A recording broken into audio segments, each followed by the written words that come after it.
I'm going to teach you to use a handful of change to predict your spectators' choices.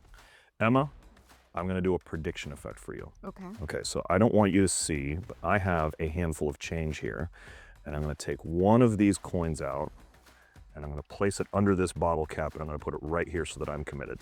So I want you to mix up this bag of change, and then take out a handful of coins and put them here on the table. Okay. Perfect. Take out a handful of coins and put them right here on the table.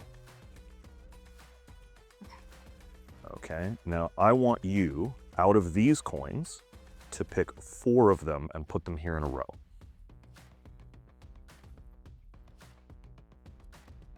This one. This one. This one. No pennies. No, yeah, there's no pennies, there's only these. Okay, now, you have an option to switch 2 of the coins. You can switch their positions, or you can switch them out for something here. It's up to you. Okay, that's it? Yeah. All right, so the rules of this game are, if the 2 coins next to each other match, you would place the same coin. So let's say you had 2 dimes together, you would place a dime, right? If the coins don't match, let's suppose you had a nickel and a dime, then you would place the one coin that is the odd one out. So in this place, it would be a quarter. And you do that at the decision points up until you get down to a single coin. So I'm going to let you place these here. We can bring out the extra coins if we run out of any. But that would be, so this is your choice. So we have the nickel and the dime, which would make quarter.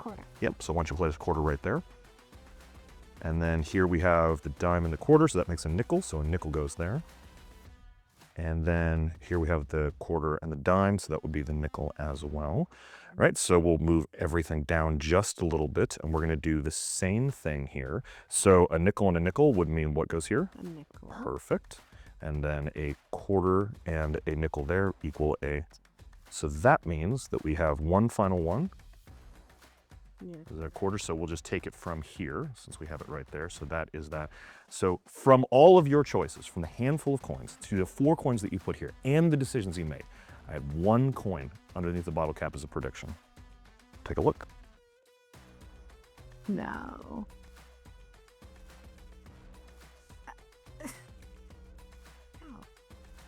This is a really easy trick that's sort of based on logic that's great to do right now, especially with the US penny being phased out of the currency, because now all of the silver coins that you have in your pocket will work for this effect. You just need 2 things, a bottle cap and a handful of change. Now, I have a bunch of different coins here, and all that matters is that they are 3 different sizes. So in this case, we're using dimes, quarters, and nickels.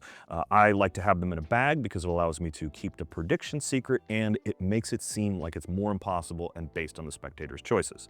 So the first thing you do is you have all the coins in the bag. You reach into the bag and you take a single coin out, hide it from your spectator, and put it underneath a bottle cap or a napkin or whatever it is. Because a quarter, a nickel, and a dime are all different sizes, you don't even need to look in the bag. You can apparently pull any one out, but you can feel the size difference and know exactly which one it is. Now for this example, I'm going to be using a quarter as our prediction right there. You have your spectator pull out a handful of change and set it off to the side, and then ask them to choose any 4 coins and put them into a row. And it genuinely doesn't matter what 4 coins they pick, because what you're going to do here is once they've put them out, you're going to take a look at this. Now you know what your prediction is, and you're going to ask them to make some choices because you know where the trick is going, but they don't.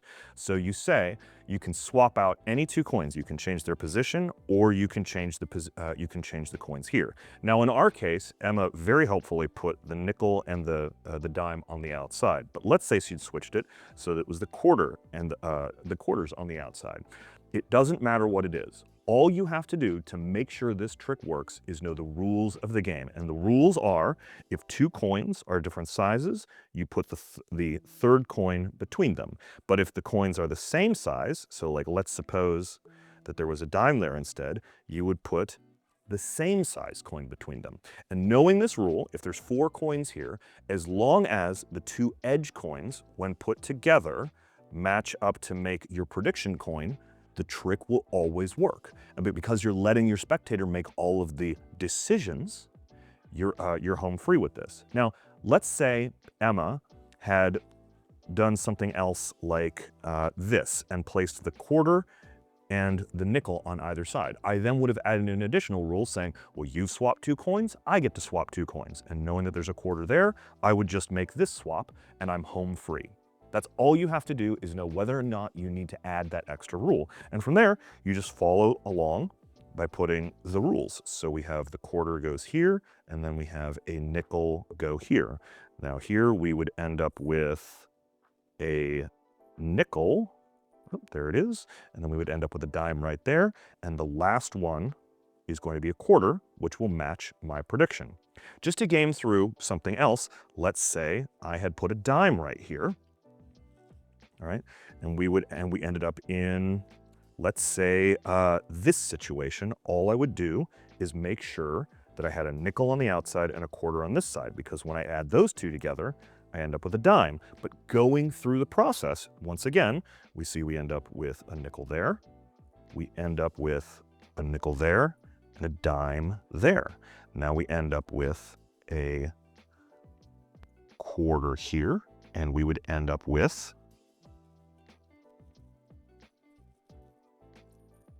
a nickel here, and that means that we end up with a dime. And I'm sure you can game out the rest of the solutions with this as well. Now, if you want to make a larger game, this particular thing works also with 10 coins. So it'll work with 4 or with 10, but I find 4 to be a nice quick way to get into it. It's a fantastic trick that I think you're going to love. If you want to make this even more incredible, you can actually go over to penguinmagic.com and pick up Capsize by Seth Race. Then there's a way where you can actually apparently put an empty bottle cap down and make the prediction appear after they've made their selections. It's a great trick. Do me a favor, hit the like and subscribe button and ring that bell so you'll be notified when we teach more free tricks like this for you to fool yourself and your friends.